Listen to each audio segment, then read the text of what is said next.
consacrée à l'influence de notre esprit sur notre corps. Elle va bien sûr nous en parler ce soir sur les ondes inter. Bonsoir, Boussab Bensadoun. Oui, bonsoir Rizlan. Bonsoir et bienvenue sur les ondes inter. Oui, c'est toujours un plaisir d'entendre ta voix. C'est réciproque, Boussab Bensadoun, au cœur de la guérison. Alors, est-ce qu'on peut tout d'abord parler de votre parcours à Boussab Bensadoun? Je suis tout simplement lauréate de la faculté de médecine de Casablanca. Oui. Ma spécialité de nutrition, je l'ai faite à la faculté de Paris, Paris Diderot, l'université Paris 7. Et puis, j'ai exercé dans mon cabinet depuis plus de 20 ans en tant que nutritionniste. Mhm. Alors, Mhm. déjà, par exemple, au Maroc aujourd'hui, est-ce qu'on est conscient du fait que la nutrition est très importante, ce qu'on met dans notre assiette, c'est si important, c'est notre équilibre, et c'est ce qui nous permet d'être en très bonne santé. Écoutez, c'est vrai que c'est quelque chose qui m'a beaucoup handicapée au début Mhm. de voir que mes patients venaient me voir uniquement pour perdre du poids à l'approche de l'été, à Mhm.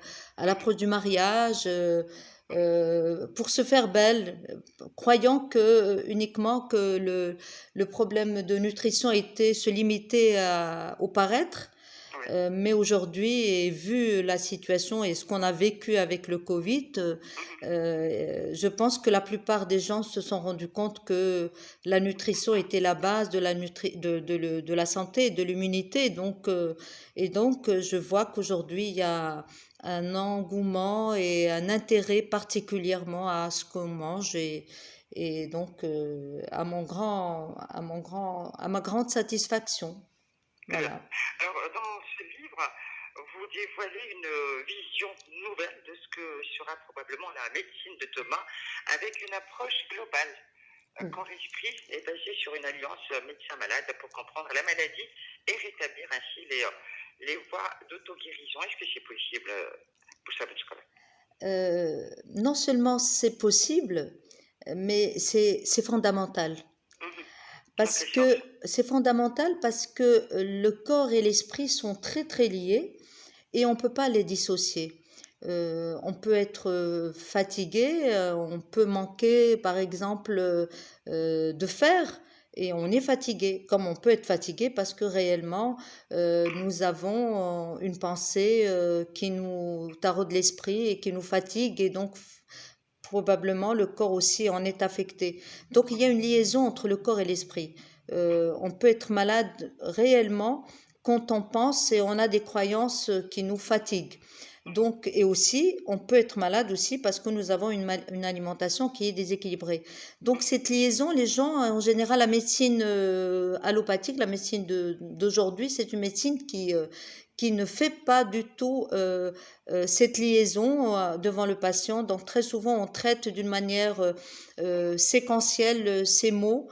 Un malade cardiaque, c'est un malade cardiaque, c'est-à-dire il va voir son cardiologue pour sa maladie, mais très souvent on peut avoir des signes de nervosité, on peut avoir une hypertension après un stress et donc on va traiter directement l'hypertension, mais on va ignorer un petit peu le sens et la composante sous-jacente de cette hypertension qui peut être juste une tension ou un burn-out ou un état de stress démesuré.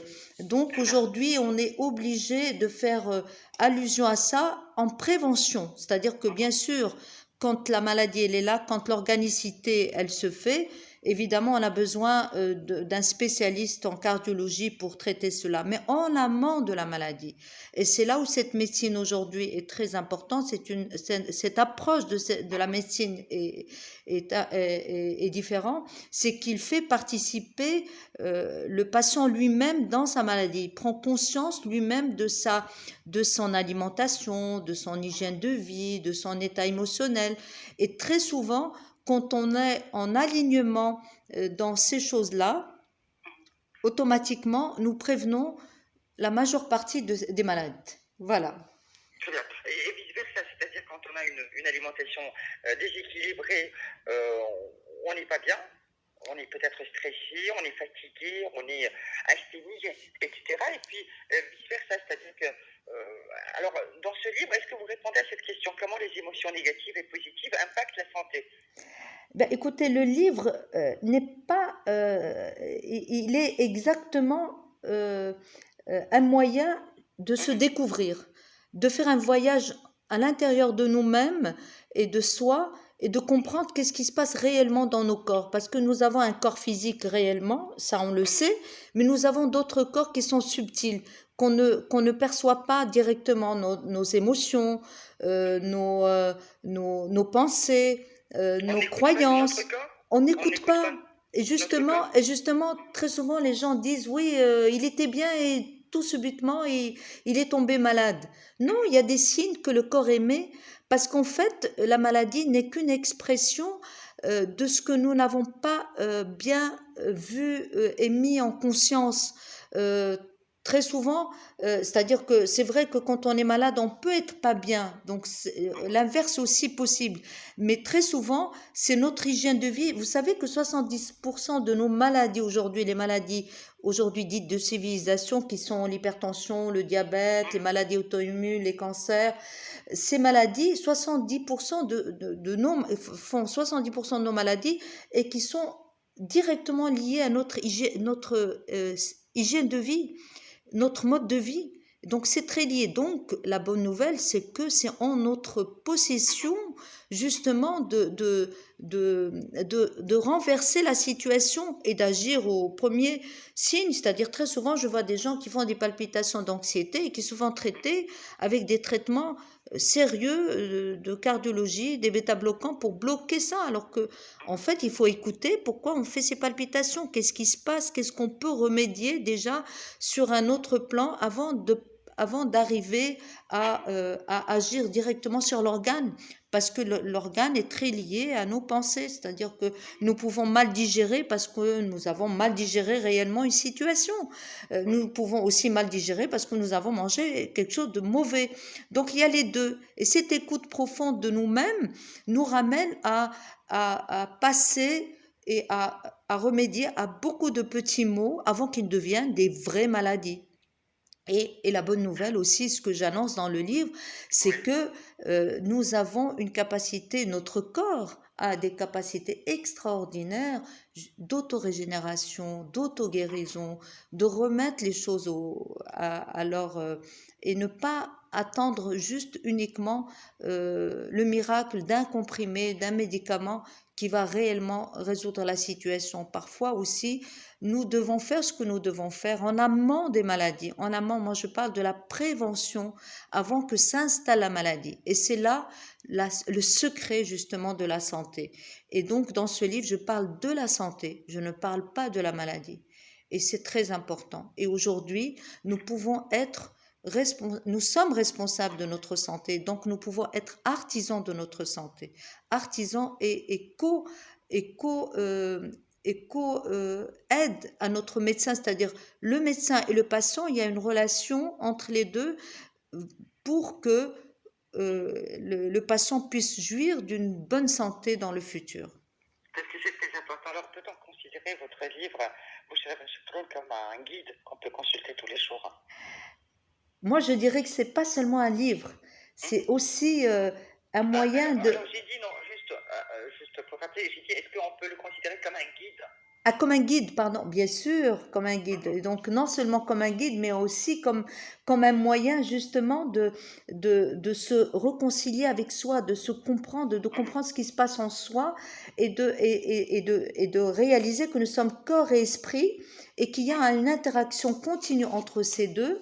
Et quand on vit justement en cohérence entre ce qu'on pense, ce qu'on croit et ce qu'on fait, cette cohérence ça va se traduire dans notre vie affective, dans notre vie sociale, dans notre alimentation, dans notre hygiène de vie, et donc par conséquent aussi dans une cohérence dans notre cœur.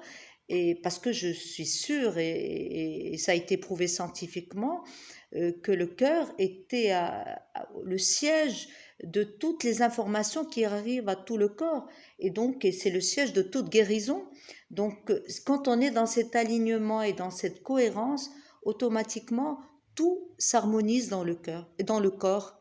Tout s'harmonise dans le cœur et s'harmonise par conséquent dans le corps. Alors, vous savez ce qu'on a, votre ouvrage est sorti novembre 2019, pardon, 2019. Oui. Est-ce qu'il a eu beaucoup de succès? Excusez-moi, je vous ai pas Est-ce entendu. qu'il a eu beaucoup de succès? Eh ben, écoutez, alhamdoulilah, je suis très très contente. Dès que l'apparition, bon, il y a eu le Covid, je n'ai pas eu l'occasion de faire plusieurs présentations, on n'en a fait qu'une. La première édition est épuisée, donc j'en ai fait une autre. J'en ai profité pendant le confinement pour traduire mon livre. Et donc je l'ai traduit en langue arabe pour qu'il puisse justement puisse euh, être lu Plus par plus, accessible? voilà, plus accessible pour les arabophones aussi, et parce que c'est très important. Moi, j'estime que c'est un livre de chevet en ce moment, Oui. surtout dans cette période où on a besoin d'avoir des réponses, de comprendre, et puis il est très facile à lire. Et il y a une réponse à toutes ces questions et on pourrait les consulter tous les jours si on veut comprendre ce qui se passe en nous, si on veut comprendre quand il y a un stress, si on veut comprendre un petit peu le sens, si on veut comprendre comment s'alimenter, si on veut comprendre comment gérer ses émotions d'une manière très subtile. Mais bien sûr, j'invite les lecteurs à faire des recherches encore plus approfondies. C'est aussi un livre un peu global, donc qui explique quelles sont toutes les possibilités, que ça soit nutritionnel ou émotionnel, comment on peut se diriger dans les situations auxquelles nous sommes affrontés, et chacun trouvera son petit cheminement vers la recherche personnelle. Et ça Donc, il faut devient... rappeler que c'est un ouvrage, c'est un livre qui vous a demandé beaucoup de recherche, beaucoup de travail, vous savez ce que Ben, moi, je dirais que c'est grâce à mes patients, parce que la nutrition, c'est le fruit de toutes ces années de confrontation avec mes patients et mes patients, parce que la nutrition est au centre de beaucoup de maux de la société. C'est-à-dire que j'avais des patients qui souffraient, qui venaient juste pour perdre du poids ou se faire un peu plus beau et se faire plus belle à l'approche de l'été ou sur un besoin particulier. Mais aussi, j'avais à côté aussi des patients qui avaient des maladies, des graves maladies, notamment le cancer, des maladies auto-immunes, des maladies, des allergies. Et donc, ça m'a donné l'occasion de voir de voir cette liaison et ce sens de la maladie, ce sens, qu'est-ce qui fait que ces gens pouvaient tomber malades. Et ça m'a ramené à ces questionnements, et c'est grâce à ces questionnements que j'ai fait mes recherches, et puis grâce aux avancées scientifiques des neurosciences aujourd'hui, des connaissances nouvelles en biologie, des nouvelles connaissances en médecine quantique qui nous permettent d'avoir une autre vision, une autre approche. Et donc tout ça m'a ramené à la réflexion et à petit à petit oser écrire, parce que vous savez, on est médecin, on n'est pas dans l'écriture forcément, mais j'avais besoin de cette écriture pour parler à mes patients et pour leur expliquer quelle était aujourd'hui mon approche et quelle était ma vision et comment je pouvais les aider. Et quand les gens lisent et que je réponde à leurs questionnements, c'est là où vraiment le chemin se fait et ce voyage et cette aide se fait réellement. Parce que après tout, le soin, c'est d'abord une écoute. Le soin, c'est d'abord une réponse individuelle à chacun. Et donc, dans cette complicité médecin-patient et cette participation du patient avec moi dans la recherche de la compréhension de son être et de son mode de fonctionnement, les résultats se font d'une manière beaucoup plus extraordinaire. Et je suis heureuse de participer dans ce voyage et qui nous permet aussi d'éviter ces maladies qui finalement nous rendent la vie fatale en fin de vie, parce que si aujourd'hui nous vivons plus longtemps, il serait dommage de vivre plus longtemps avec une maladie chronique. Ça serait, Bien vieillir. voilà, et Bien donc il vaut vieillir. mieux vieillir, bien sûr vieillir, mais en bonne santé, c'est ce que je prône. Et c'est un travail qu'on fait bien en amont. C'est pas quand, bien sûr, quand la maladie est là, on peut aussi euh, la soulager et arrêter les, les, les conséquences graves que ça peut engendrer. Mais si on arrive à agir en amont de la maladie, c'est bienvenu et tout le monde est content, c'est-à-dire on vivra plus longtemps avec moins de maladies parce que c'est possible. Il faut, très souvent, on a l'impression que c'est normal que d'être âgé, d'avoir une hypertension, un diabète, être obèse. Non, on peut bien vieillir longtemps et vivre longtemps et éviter beaucoup de maladies. Merci. Bouchra Benchikroun, alors des projets à venir, un autre livre peut-être? Mais ça serait un plaisir, ça sera autour de la cohérence cardiaque du cœur. Le cœur me passionne beaucoup et je pense que il est très très précieux de le protéger, de le nourrir. Et le cœur aussi se nourrit, donc c'est une autre discussion, on peut en parler peut-être. Mais je fais ma recherche, je suis toujours à la recherche et la compréhension du cœur. Peut-être autour de ça me passionnerait beaucoup. Très bien. Alors, comme tous les jours, je propose un petit questionnaire à mes invités, un peu personnel et surtout très rapide. On y va tout de suite, Bouchra Benchikroun. Oui. Alors, quel est le principal trait de votre caractère? Ben, la persévérance, la recherche Euh, du sens, le juste, La qualité que vous préférez chez un homme, son côté humain, chez une femme? sa force créatrice, son côté divin, Ce que vous appréciez le plus chez vos amis? l'authenticité, la fidélité. Votre principal défaut? Mon principal défaut, c'est d'être impatiente, très passionnée. Votre rêve de bonheur? Mon rêve de bonheur, c'est que je puisse me sentir très proche de Dieu. Quel serait votre plus grand malheur? Et ben justement, de ne pas me sentir proche de Dieu, Comment vous aimeriez mourir? sereine dans mon lit, prête à le Votre état, retrouver. Mhm. votre état d'esprit actuel?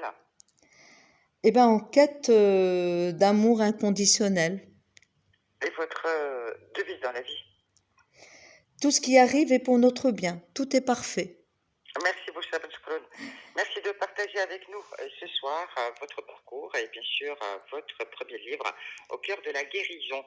Bouchra Benchikroun, nutritionniste, excellente soirée sur Alison de Chaîne Inter et bon courage pour la suite. Merci à vous tous d'être là. Je rappelle bien sûr nos pages Facebook et Instagram si vous avez envie de faire partie de cette émission, de venir parler d'un projet qui vous tient à cœur, Chaîne Inter Live. Et je vous rappelle également